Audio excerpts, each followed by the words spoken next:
beauty's in the confusion, the beauty's in the uncertainty, the beauty's in the doubt.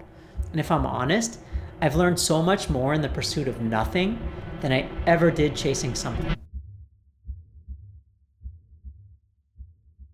You know that story, the one about the pot of gold at the end of the rainbow? The treasure that's always just out of reach. The promise that if you chase it far enough, you'll finally find what you've been looking for.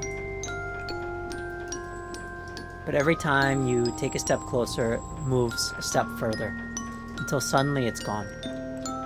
I used to believe in that story, not in the literal sense, but that there was some metaphorical pot of gold out there somewhere, a chest of treasures that's waiting for me to arrive. But over time, I've come to realize that the gold was never meant to be a destination.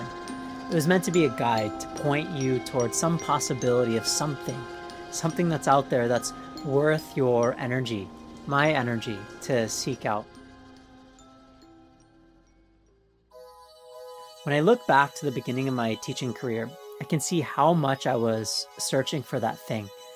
I had this sudden passion for yoga. It excited me in a way in which I hadn't felt in a really, really long time. And eventually that excitement for this new thing, it became my career. And I put away the chef coat, I rolled up my knives, and I rolled out my yoga mat. I became a yoga teacher, and not just any yoga teacher, but I wanted to be the best yoga teacher that was out there.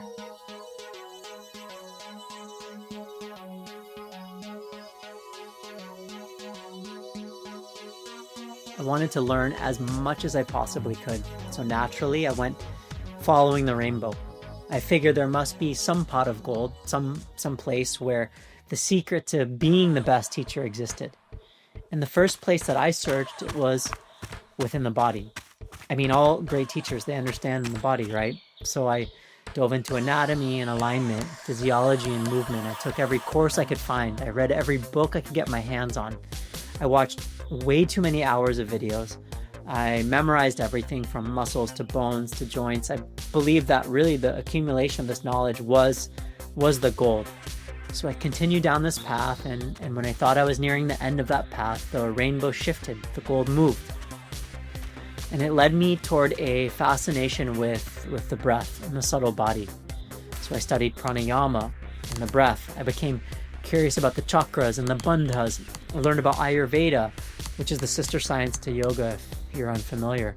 But that required an understanding of Sanskrit. So obviously I studied the language and how to read it and how to write it.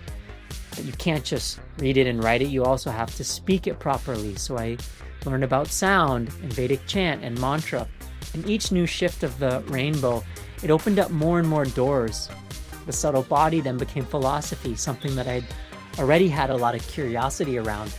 So I dove back into the history of India and the regions, the stories, the ancient texts, the Yoga Sutras, the Bhagavad Gita, the Upanishads, the Vedas.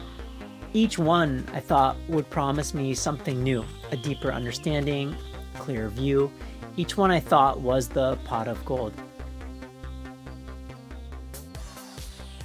Till one day, I realized it all started to sound the same. It was as if the rainbow that I was following became a lot less vibrant. And I honestly didn't even care about the gold at the end of it.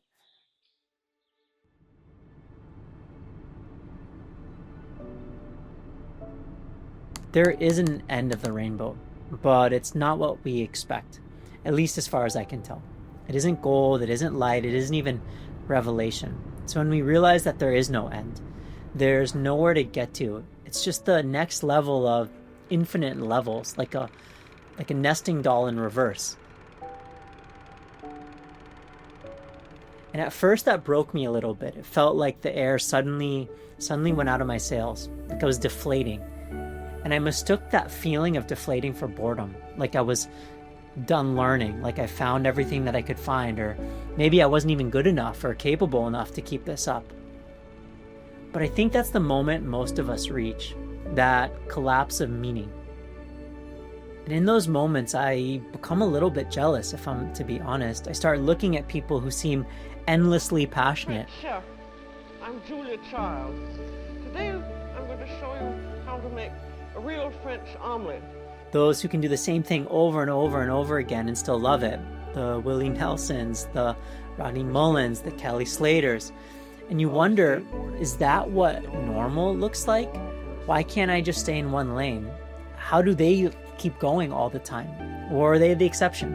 I don't know. I don't have the answers. And even if I did, I don't think it matters much. I just know that this feeling that I have isn't something new. But for whatever reason, it always catches me off guard. I've been living in that space, not lost exactly, just uncertain. And over the past few years, I've started to see something. The illusion wasn't the pot of gold. It wasn't even the idea of reaching some future state where everything I ever wanted is waiting. The illusion was the rainbow itself. It's the belief that there's some one straight path, one direction to follow, one destination that makes it all make sense.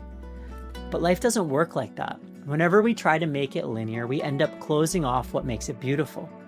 The beauty's in the confusion. The beauty's in the uncertainty. The beauty's in the doubt. Those things are guides. They're what keep us exploring. And if I'm honest, I've learned so much more in the pursuit of nothing than I ever did chasing something. Maybe that's what the gold was always meant to be. Not a reward, but a reflection. A reminder that sometimes you have to stop chasing the rainbow to finally see the colors. If you're a yoga teacher like me, maybe you're somewhere out there chasing your own rainbow right now. Or maybe you're on another path. Either way, just remember, the treasure isn't waiting at the end. So stop looking so hard. Enjoy the process, embrace the uncertainty, and just see where it all takes you. If you enjoyed this video, please give it a like and subscribe. Help me to grow this channel, and I look forward to seeing you in the next one.